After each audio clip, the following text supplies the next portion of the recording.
Hi guys welcome back. So உங்கள்கிட்ட இருக்கிற ஐட் மிஷினை ஓப்பன் பண்ணிட்டு நான் கொடுத்த ப்ரீஷீட்டை நீங்கள் இம்போர்ட் பண்ணி ஓப்பன் பண்ணலாம். ஸோ உங்களுக்கு வந்து பதினேழு ப்ளஸ் ஆகும். ஸோ இதில் எப்படி எடிட் பண்ண குயிக்காகவும் செட்டில் செய்விட்டோம் பார்த்தலாம். ஸோ வீடியோவை ஸ்கிப் பண்ணாமல் கடைசி வரைக்கும் பாருங்கள். ஸோ வீடியோக்குள்ளே பார்த்துமா மறக்க வேண்டிய ஒரு லைக்கை மட்டும் தட்டுங்க. அட்லீஸ்ட் இன்னும் 2-3 பேருக்கு அந்த வீடியோ போய் சக்ஸஸ் ஆகும். ஸோ மறக்காமல் பண்ணிக்கோங்க. ஓகே, ஜஸ்ட் இதில் நம்ம எடிட் பண்ண முடியும். ஃபஸ்ட் நம்ம எடிட் பண்ணுற பிக் வந்து பாருங்கள் நம்ம எடிட் பண்ணோம். ஸோ அதுக்கு அப்படியே நீங்கள் ஃபஸ்ட்டு பேக் போய்ட்டு உங்களுடைய பிக்கோடைய குவாலிட்டி கம்மியாக இருந்துச்சுனாக்கா ஜஸ்ட் இந்த ரெமினி ஆப்பில் போட்டு உங்களுடைய பிக்கோடைய குவாலிட்டி மட்டும் இன்க்ரீஸ் பண்ணிக்கணும். ஸோ இந்த ஆப் பார்த்து உங்களுக்கு தெரியும் நினைக்கிற வீடியோ எடிட் பண்ண எல்லாருமே. ஓகே, ஸோ நெக்ஸ்ட் வந்து பார்த்தினாக்கா உங்கள்கிட்ட இருக்கிற ப்ரஷ் ஓப்பன் பண்ணிட்டு இதில் பேக் ரிமூவ் கொடுத்துக்கோங்க. இதில் கீழே ரிமூவ் பேஜ்னு இருக்கா அந்த வெப்சைட் நீங்கள் கிளிக் பண்ணி ஓப்பன் பண்ணிக்கோங்க. ஸோ இதில் வந்து கீழே அப்லோட் இமேஜ் இருக்கா அதை நீங்கள் கிளிக் பண்ணிட்டு இப்போ நீங்கள் எடிட் பண்ணி அந்த பிக்கை நீங்கள் செலக்ட் பண்ணிங்கனாக்கா ஜஸ்ட் ஒரு ஃபியூ செகண்ட் வெயிட் பண்ணுங்கள். ஆட்டோமேட்டிக்காக வந்து பாருங்கள் நீங்கள் அப்லோட் பண்ண பிக்கோடைய பேக்ரவுண்ட் வந்து பண்ணாக்கா ஆட்டோமேட்டிக்காக ரிமூவ் பண்ணி கொடுத்துரும். ஓகே, ஸோ இப்போ கீழே டவுன் இருக்கா கொடுத்து நீங்கள் பார்க்க டேட்டா டவுன் பண்ணிக்கோங்க சொல்லலாம். இப்போ அப்படியே நீங்கள் பேக் போய்ட்டு இப்போ நாம் அட்மிஷன் ஆப்பையும் ஓப்பன் பண்ணிவிட்டு நாம் இன்புட் பண்ண ப்ராஜெக்ட்டை ஓப்பன் பண்ணி எடுத்துக்கலாம். ஸோ ஓகே, ஜஸ்ட் இப்போ நான் ஃபஸ்ட் வந்து பண்ணாக்க பேக்ரவுண்ட் பிக் ஆட் பண்ணிடலாமா. ஸோ அதுக்கு நீங்கள் ஃபஸ்ட் ஸ்டார்டிங் வந்துட்டு கீழே ப்ரெஸ்ஸும் கொடுத்து மீட்டை கொடுத்து நம்ம எடிட் பண்ணிட்டு பிக்கை ஆட் பண்ணிக்கலாம். ஜஸ்ட் லாங் ப்ரெஸ் பண்ணி கரெக்டாக சாங் மேலே நீங்கள் ஆட் பண்ணி விட்டுக்கோங்க. நெக்ஸ்ட்டு சாங் எண்டு வரைக்கும் இந்த பிக்கை நீங்கள் எக்ஸ்டெண்ட் பண்ணி விட்டுக்கோங்க. ஸோ நெக்ஸ்ட்டு இப்போ நீங்கள் ஆட் பண்ண பிக்கை நீங்கள் செல்ல போயிட்டு கீழே மோட்ஸில் போயிட்டு ஃபில் பண்ணிட்டு லைட்டோட வேல்யூ மட்டும் ஜூம் பண்ணி விட்டுக்கோங்க. ஓகே, ஸோ இப்போ அப்படியே நீங்கள் பேக் போயிட்டு இப்போ எஃபெக்ட்குள்ளே போயிட்டு ஆட் எஃபெக்ட்டில் வந்து பார்த்தீங்கன்னா ஃபஸ்ட்டு ப்ரில் இருக்குது அது நீங்கள் செல்ல போயிட்டு கிளாஷ் சிம்பல் ஒரு எஃபெக்ட் இருப்பாருங்க அது நீங்கள் செல்ல போயிட்டு செட்டிங் கொடுத்து ஜஸ்ட்டு ஸ்ட்ரென்த்தை வந்து பண்ண ஒரு 0.800 வச்சுக்கோங்க. ஸோ இது வந்து பண்ண ஆப்ஷன் தான் உங்களுக்கு எந்த அளவுக்கு பேக்ரவுண்டுக்கு ப்ரில் வேணுமோ ஸோ அந்தளவுக்கு வச்சுக்கோங்க. ஸோ நான் வந்து பண்ண ஒரு 800 கிட்ட வச்சுக்கிறேன். ஓகே, ஸோ இப்போ அப்படியே நீங்கள் பேக் போயிட்டு இப்போ வந்து பண்ண ஆட் எஃபெக்ட்டில் போயிட்டு இப்போ மேட் மாஸ்கின்னு இருக்கா அது நீங்கள் செல்ல போயிட்டு இதில் லாஸ்ட் செகண்ட் எஃபெக்ட் இருப்பாருங்க அது நீங்கள் செல்ல போயிட்டு செட்டிங் கொடுத்து ஓப்பன் பண்ணிக்கோங்க. இப்போ நான் சொல்கிற வேலை மட்டும் நீங்கள் சேஞ்ச் பண்ணால் மட்டும் போதும். இப்போ ஃபஸ்ட்டு சைஸ் இருக்கா ஜஸ்ட் 95 இருக்கிறத வந்து பண்ணாக்க ஒரு 43 வந்து பார்த்தா வச்சுக்கோங்க 43. இப்போ கீழே வந்து பார்த்தீங்கன்னா ரேண்டஸ் இருக்கா அது நீங்கள் கிளிக் பண்ணிட்டு வந்து பார்த்தா 150 இருக்கிறது வந்து பார்த்தீங்கன்னாக்க 77 கரெக்டாக 77 வச்சுக்கோங்க. ஸோ இப்போ கீழே மூவ் பண்ண ஃபெதர் இருக்குது அது கிளிக் பண்ணிட்டு ஃபுல்லாக இன்க்ரீஸ் பண்ணி விட்டுக்கோங்க. நெக்ஸ்ட்டு கீழே ஸ்ட்ரென்த் இருக்குது அது நீங்கள் கிளிக் பண்ணிட்டு ஃபுல்லாக இன்க்ரீஸ் பண்ணி விட்டுக்கோங்க. ஸோ அப்படியே நீங்கள் கீழே மூவ் பண்ணினாக்க 10 இருக்குது அது கிளிக் பண்ணிட்டு 20 இருக்கிறது வந்து பண்ணாக்க ஒரு 28க்கும் நீங்கள் பண்ணாக்க சேஞ்ச் பண்ணிக்கோங்க. ஸோ அவ்வளோதான். இப்போ அப்படியே நீங்கள் பேக் வந்து மறுபடியும் நீங்கள் வந்து பண்ணாக்க ஆட் எஃபெக்ட்டில் போய்ட்டு இப்போ ஆப்போசிட்டி ஸ்பிட்டி இருக்குது அது நீங்கள் செல்ல போய்ட்டு இதில் எஃபெக்ட் இருக்கும் அது நீங்கள் செல்ல போய்ட்டு செட்டிங் கொடுத்துட்டு ஓப்பன் பண்ணிக்கோங்க.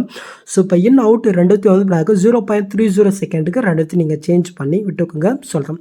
இப்போ நாம் பேக்ரவுண்ட் பிக்கு எஃபெக்ட் ஆட் பண்ணியாச்சு. ஜஸ்ட் வந்து பண்ணாக்கா அதுக்கு மேலே ஒரு லேயர் பாருங்கள் ஜஸ்ட் வந்து பார்த்தீங்கன்னா அது ஆஃபில் தான் இருக்கும் ஜஸ்ட் நீங்கள் ஆன் பண்ணி விட்டுக்கோம். ஸோ இப்போ நாம் இதுக்கு எஃபெக்ட் ஆட் பண்ணலாம். ஸோ அதுக்கு நம்ம அந்த பேக்ரவுண்ட் பிக்கு நம்ம செலக்ட் போய்ட்டு எஃபெக்ட்குள்ளே போய்ட்டு இதில் இருக்கிற எஃபெக்ட் நீங்கள் அப்படியே காப்பி பண்ணிவிட்டு இப்போ நம்ம ஆன் பண்ணீங்களா ஜஸ்ட் அதில் கிளிக் பண்ணிட்டு எஃபெக்ட்குள்ளே போய்ட்டு அங்கே காப்பி எஃபெக்ட் இதில் அப்படி நீங்கள் பேஸ்ட் பண்ணிவிட்டு ஜஸ்ட் அந்த கிளாஸ் சிம்பலில் மட்டும் நீங்கள் ரிமூவ் பண்ணி விட்டுக்கோங்க. இப்போ செகண்ட் எஃபெக்ட் இருக்குது அதை நீங்கள் கிளிக் பண்ணிக்கோங்க. இப்போ இப்படி சைஸ் இருக்கு பாருங்கள் இதை மட்டும் வந்து பார்த்தீங்கன்னாக்கா ஒரு 63க்கு வந்து பண்ணாக்க சேஞ்ச் பண்ணி விட்டுக்கோங்க. ஓகே, ஸோ இப்போ அப்படியே நீங்கள் பேக் வந்துக்கோங்க. ஸோ இப்போ வந்து பார்த்தீங்கன்னா இதில் பிளெண்டிங் ஆப்போசிட்டி இருக்குது அது நீங்கள் செல்ல போயிட்டு இதில் வந்து கீழே மூவ் பண்ணால் காஸ்ட்லியும் இருக்கும் அது நீங்கள் செல்ல போயிட்டு இதில் 4th எஃபெக்டாக சாஃப்ட் வார்லையும் இருக்குது அது நீங்கள் செல்ல போயிடும் ஜஸ்ட் நீங்கள் புல்லு பார்த்த மாதிரி அது வந்து ஆட் ஆயிரும். ஸோ அவ்வளோதான். ஸோ இப்போ அதுக்கு மேலே சர்க்கிள் ஒன்று ஒரு லேயர் ஆஃபில் இருக்கும் ஜஸ்ட் நீங்கள் அதை வந்து ஆன் பண்ணி விட்டுக்குங்க. ஸோ இப்போ நாம் இதுக்கு வந்து பார்த்தீங்கன்னா ஒரு சின்ன எஃபெக்ட் மட்டும் ஆட் பண்ணிடலாமா. ஸோ அதுக்கு வந்து பார்த்தீங்கன்னா ஜஸ்ட் அந்த பேக்ரவுண்ட் பிக்கி நம்ம செல்ல போய்ட்டு எஃபெக்ட்குள்ளே போய்ட்டு இதில் 3rd எஃபெக்ட் இருக்கு பாருங்கள் அதை நீங்கள் கிளிக் பண்ணிட்டு இந்த சைடில் 3 பட்டனை கிளிக் பண்ணிட்டு காஃபிட்டு கொடுத்துட்டு இப்போ அந்த சர்க்கிள்லேயே நம்ம கிளிக் பண்ணிட்டு எஃபெக்ட்குள்ளே போய்ட்டு அங்கே காப்பி எஃபெக்ட் இதில் அப்படி நம்ம பேஸ்ட் பண்ணி விட்டுக்கலாம் சொல்லலாம். இப்போ அப்படியே இதை நீங்கள் பேக் போய்ட்டு இதில் பிளெண்டிங் ஆப்போசிட்டி இருக்குது அது நீங்கள் செல்ல போய்ட்டு கீழே மூவ் பண்ணினா காய்ச்சினி இருக்குது அது நீங்கள் செல்ல போய்ட்டு ஸோ இதில் ஃபஸ்ட்டாக வந்து ஓவர்லேன்னு இருக்கும் அது நீங்கள் செலக்ட் பண்ணிக்கோங்க. ஸோ இப்போ மேலே 100% இருக்குது அது நீங்கள் அப்படி நீங்கள் கம்மி பண்ணி ஒரு 20 இல்லைனா ஒரு 25%க்குள்ளே நீங்கள் இப்போ வச்சுக்கோங்க. கரெக்டாக நான் ஒரு 23 என்னோடய பிக்கு தோமே வச்சுருக்கேன். ஸோ இதுவும் நீங்கள் புல்லு 10 மினிட் கிடைச்சா நெக்ஸ்ட் வந்து பார்த்தாக்க நம்ம சென்டர் பேஜ் இமேஜ் ஆட் பண்ணிடலாமா. ஸோ அதுக்கு நீங்கள் ஃபஸ்ட் ஸ்டார்டிங் வந்துட்டு கீழே புஷம் கொடுத்து மீட்டை கொடுத்து அந்த பேஜ் இமேஜை நீங்கள் ஆட் பண்ணிக்கோங்க. ஜஸ்ட் லாங் ப்ரெஸ் பண்ணி அந்த லிக்ஸ் குரூப் இருக்கு பாருங்கள் ஸோ அது கீழே வர மாதிரி நீங்கள் ஆட் பண்ணி விட்டுக்கோங்க. நெக்ஸ்ட்டு இந்த பிக்கை சாங் எண்டு வரைக்கும் நாம் வந்து பண்ணாக்க எக்ஸ்டெண்ட் பண்ணி விட்டுக்கலாம். ஸோ ஓகே, ஸோ இப்போ நாம் ஆட் பண்ண அந்த பிக்கை நாம் செலக்ட் பண்ணிவிட்டோம். கீழே முடிச்சிருக்கா நீங்கள் செலக்ட் பண்ணிட்டு இந்த 3rd ஆப்ஷனை கிளிக் பண்ணிட்டு ஸோ டிசைஸ் நான் கம்மி பண்ணி கரெக்டாக நான் வந்து சென்டராக நான் வந்து பண்ணாக்க செட் பண்ணி விட்டுக்கிறேன். நீங்களும் வந்து பார்த்தா கரெக்டாக உங்களுக்கு பிகுத்துவமாக நீங்கள் சென்டராக நீங்கள் செட் பண்ணி விட்டுக்கோங்க. ஓகே, ஜஸ்ட் இதுக்கு வந்து பார்த்தா ஒரு சின்ன எஃபெக்ட் ஆட் பண்ணிடலாமா? ஸோ அதுக்கு அந்த பிஎன்விஜை நீங்கள் கிளிக் போயிட்டு எஃபர்ட்குள்ளே போயிட்டு ஆட் எஃபெக்ட்டில் இதில் வந்து பார்த்தா மேட் மாஸ்க் இருக்குது, அது நீங்கள் செல்ல போயிட்டு இதில் வேப்னு எஃபெக்ட் இருக்குது, அது நீங்கள் செல்ல போயிட்டு சைனஸ் செட்டிங் கொடுத்துக்கோங்க. ஸோ இப்போ இதில் நான் சொல்கிற வேலையை மட்டும் நீங்கள் சேஞ்ச் பண்ணுங்கள். ஸோ அப்படி நீங்கள் கீழே மூவ் பண்ண ஆங்கிள் இருக்கா நீங்கள் கீழ் போயிட்டு இதை வந்து பார்த்தா ஒரு 90 டிகிரிக்கு நீங்கள் சேஞ்ச் பண்ணி விட்டுக்கோங்க. ஓகே, ஸோ இப்போ மேலே எண்டு இருக்குது, அது நீங்கள் கிளிக் பண்ணிட்டு வேலையை மட்டும் லைட்டாக கம்மி பண்ணேன். ஸோ கீழே வந்து மறைய தருதா? ஸோ உங்களுக்கு எந்த அளவுக்கு அந்த மறைவு எழுதோ அந்தளவுக்கு வச்சுட்டு ஸோ கீழே மூவ் பண்ணால் ஃபெதர் இருக்கும், அது நீங்கள் கிளிக் பண்ணிட்டு ஸோ இதை அப்படியே வேலையை இன்க்ரீஸ் பண்ணால் ஸோ நீங்கள் அந்த மறைஞ்சி வந்து பண்ண ஸ்மூத்னஸ் உங்களுக்கு எஃபெக்ட் கிடைக்கும். ஸோ உங்களுக்கு எந்த அளவுக்கு வேணுமோ அந்த அளவுக்கு நீங்கள் வச்சுக்கோங்க. ஸோ நான் வந்து பண்ணேன் இதோட வேலையை லைட்டாக நான் வந்து பண்ணாக்க இன்க்ரீஸ் பண்ணிட்டேன். ஸோ இப்போ மேலே எண்டு இருக்குது, அதோட வேலையை மட்டும் லைட்டாக நான் வந்து பண்ணாக்க கம்மி பண்ணி எனக்கு எந்த அளவுக்கு வேணுமோ அந்த அளவுக்கு வச்சுக்கிறேன். நீங்களும் வந்து பண்ணாக்க கட்டு உங்களுக்கு பிகுத்துமாக இந்த எண்டையும் இந்த ஃபெதர் அட்ஜஸ்ட் பண்ணி நீங்கள் வந்து பண்ணாக்க கட்டை நீங்கள் செட் பண்ணி விட்டுக்குங்க. ஓகே, ஸோ எனக்கு இந்த அளவுக்கு போதும். ஓகே, ஸோ நெக்ஸ்ட் அந்த பேஜுக்கு இன்னொரு எஃபெக்ட் ஆட் பண்ணலாம். ஸோ அதுக்கு அந்த பேக்ரவுண்ட் பிக்கை நீங்கள் செலக்ட் போய்ட்டு எஃபெக்ட்குள்ளே போய்ட்டு ஸோ அந்த தேர்ட் எஃபெக்ட்டை நீங்கள் கிளிக் பண்ணிட்டு இந்த சைடில் 3 பட்டனை கிளிக் பண்ணிட்டு எஃபெக்ட் கொடுத்துட்டு இப்போ அந்த பிஎன்ஜி பேஜுக்கு நம்ம இந்த எஃபெக்ட்டை நம்ம பேஸ் பண்ணி விட்டுக்கலாம். ஓகே, நெக்ஸ்ட்டு ஃபைனலி வந்து பண்ணாக்க அந்த பேஜ் பேஜுக்கு மேலே வந்து பண்ணாக்க அந்த ஆர்ட் எஃபெக்ட் மாதிரி வரும் இல்லையா? ஸோ அதை வந்து பேக் ஆட் பண்ணிடலாமா? ஸோ அதுக்கு நீங்கள் ஃபஸ்ட் ஸ்டார்டிங் வந்துட்டு கீழே பஸ்ஸும் கொடுத்து மீடியா கொடுத்து ஸோ இந்த வீடியோ வந்து பண்ண மீட்டில் கொடுத்துருக்கேன், நீங்கள் மறக்காமல் டவுன் பண்ணிங்க. ஜஸ்ட் நம்ம ஆட் பண்ணி விட்டுக்கலாம். ஜஸ்ட் இதை நான் வந்து பண்ணாக்க நீங்கள் லாங் ப்ரெஸ் பண்ணி கரெக்டாக அந்த பிஎன்ஜிக்கு மேலே வர மாதிரி நீங்கள் ஆட் பண்ணி விட்டுக்கோங்க சொல்லலாம்.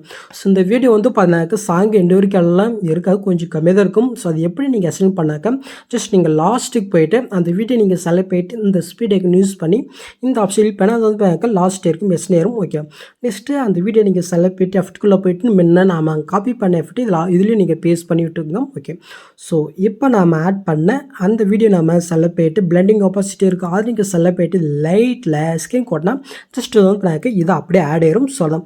இது வந்து பார்த்தீங்கன்னா நீங்கள் உங்களுடைய பிகுத்துவமாக கலரை எப்படி சேஞ்ச் பண்ணுறதுன்னு மட்டும் நான் சொல்லிடுறேன். ஸோ அதுக்கு அந்த வீடியோ நீங்கள் செல்ல போயிட்டு எஃபெக்ட்குள்ளே போயிட்டு ஆட் எஃபெக்ட்டில் வந்து பண்ண கலர் ரேட்டே இருக்கும், அது நீங்கள் செல்ல போயிட்டு இதில் இம்சிப்னு ஒரு எஃபெக்ட் இருக்கும், அது நீங்கள் செல்ல போயிட்டு செட்டிங் கட்டு ஜஸ்ட் அதை ஓப்பன் பண்ணிவிட்டு இப்படி வேலை மட்டும் லைட்டாக இன்க்ரீஸ் பண்ண ஸோ கலர் சேஞ்ச் ஆகுது உங்களுக்கு தெரியும். ஸோ நீங்கள் வந்து பண்ண எந்த மாதிரி பிக் ஆட் பண்ணுறீங்களோ ஸோ அதுக்கு தோணுமா கலர் நீங்கள் மட்டும் நீங்கள் சேஞ்ச் பண்ணிக்கோங்க. ஸோ என்னோட பிக் வந்து பண்ணால் கொஞ்சம் க்ரீன் கலர் தான் இருக்குது. ஸோ அதனால் க்ரீன் கலருக்கு நான் வந்து பண்ணாக்க சேஞ்ச் பண்ணி விட்டுக்கிறேன். ஓகே, முடிஞ்சிடுச்சு. நெக்ஸ்ட் வந்து பண்ணாக்க அந்த வீடியோ வந்து பாருங்கள் இன்னும் கொஞ்சம் உங்களுக்கு டார்க்னஸ்ஸாக ஆட் ஆகும்னு நினச்சிங்கனாக்கா ஜஸ்ட் அந்த வீடியோ நீங்கள் செல்ல போயிட்டு இந்த பாக்ஸையும் கொடுத்து ஒரு டூப்ளிகேட் லேயர் பண்ணிங்கனாக்கா ஸோ இன்னும் கொஞ்சம் வந்து பண்ணால் டார்க்னஸ் கிடைக்கும். ஸோ உங்களுக்கு வேணால் நீங்கள் வந்து பண்ணாக்க ஆட் பண்ணிக்கோங்க. ஓகே, ஸோ நெக்ஸ்ட் வந்து பண்ணால் அதுக்கு மேலே லிக்ஸ் தான் கொடுத்துருக்கேன். ஸோ நான் வந்து பார்த்தினாக்க இதை ஃபஸ்ட்டே சொல்லான்னு இருந்தேன். ஸோ நீங்கள் வந்து பார்த்தினாக்க இந்த சாங்குக்கு தான் இந்த மாதிரி நீங்கள் எடிட் பண்ணல. ஸோ உங்களுக்கு பிடிச்ச மாதிரி சாங்குக்கு தகுந்த மாதிரி இப்போ நான் சொல்லி கொடுத்த அதே சேம் மெத்தடில் உங்களுக்கு பிடிச்ச சாங்கில் வந்து பார்த்தா நீங்கள் எடிட் பண்ணி விட்டுக்கோங்க. ஸோ நெக்ஸ்ட்டு இந்த குரூப்பை நான் கிளிக் போயிட்டு மேலே 3 பட்டனை கிளிக் போயிட்டு இந்த லிக்ஸ் உடையது அன் குரூப் நம்ம பண்ணி விட்டுக்கலாம். ஸோ ஓகே, ஸோ முடிஞ்சிச்சு. ஸோ இப்போ நீங்கள் பில்லில் பார்த்த மாதிரி வீடியோ க்ரியேட் பண்ணி ஆச்சு. நெக்ஸ்ட் நீங்கள் பண்ணுறதுக்கு முன்னாடி மார்க்கா மேலே செட்டிங் இதை கிளிக் பண்ணிட்டு இந்த ஃப்ரேம் ரேட் உங்கள் சிஸ்டம் வச்சுட்டு நீங்கள் டேட்டா நீங்கள் இப்போ கெஸ்ட் பண்ணிக்க வேண்டியதான். ஸோ அவ்வளோதான் கேஸ் இந்த வீடியோவில் இந்த டவுட் இந்த கீழே கமெண்ட் பண்ணுங்கள். ஸோ இந்த மாதிரி வீடியோஸ் நீங்கள் மிஸ் பண்ண பார்க்கணும். சப்ஸ்கிரைப் பண்ண மார்க்கா மேட்டு கூட பெல் ஐக்கன் கிளிக் பண்ணிக்கங்க. ஸோ நெக்ஸ்ட் பார்க்கலாம். தேங்க்ஸ் ஃபார் வாட்சிங் கைஸ்.